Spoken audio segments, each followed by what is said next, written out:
झारखंड विधानसभा का मानसून सत्र दिसोम गुरु शिबू सोरेन के निधन के बाद साइन डाई कर दिया गया था, लेकिन अब उसको रीशेड्यूल करके 22 अगस्त से उसका आगाज हो रहा है।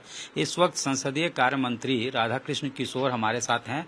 इनसे सीधे बातचीत करते हैं कि सरकार का बिजनेस मुख्यतः क्या होगा।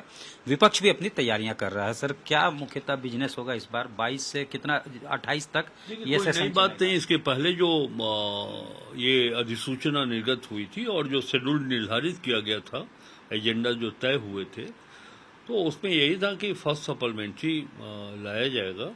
लेकिन जैसा कि आपने कहा कि दिसोम गुरु जी के निधन के कारण सत्र का अवसान हुआ और उसके बाद ये रीशेड्यूल्ड हो रहा है।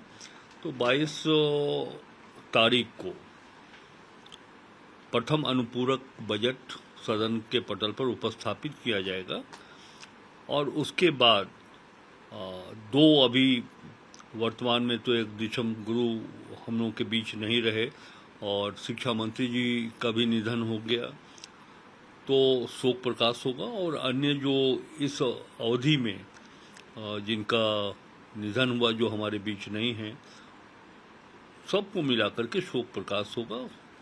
उस दिन के लिए फिर उसके बाद सदन स्थगित कर दी जाएगी। 23-24 को छुट्टी रहेगी और 25 को प्रश्नकाल के बाद दूसरी पाली में जो प्रथम अनुपूरक बजट उपस्थापित किया गया उसके ऊपर वाद विवाद होगा और मतदान होगा। यदि मतदान की आवश्यकता पड़ी तो फिर उसके बाद प्रथम पाली में दूसरे दिन प्रश्नकाल और राजकीय कार्य होंगे। नॉर्मल शेड्यूल हो गया। ये क्या कृषि पे भी कोई विशेष जो है बहस है?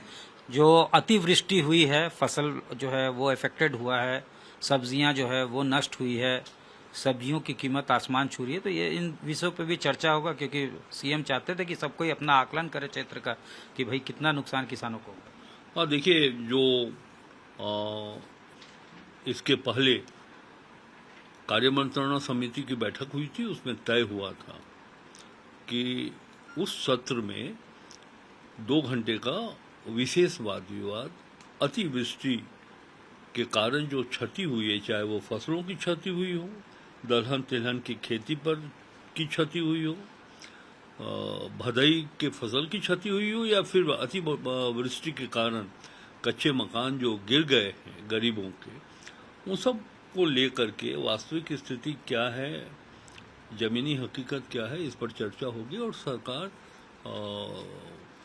सदन के सभी सदस्यों की भावनाओं के अनुकूल कैसे क्षतिपूर्ति की जाए उस पर चर्चा होनी थी। अब इस बार फिर से कार्यमंत्रणा समिति बैठती है। अगर वही निर्णय लिया जाता है तो निश्चित रूप से स्पेशल डिबेट के लिए वो समय निर्धारित किया जाएगा।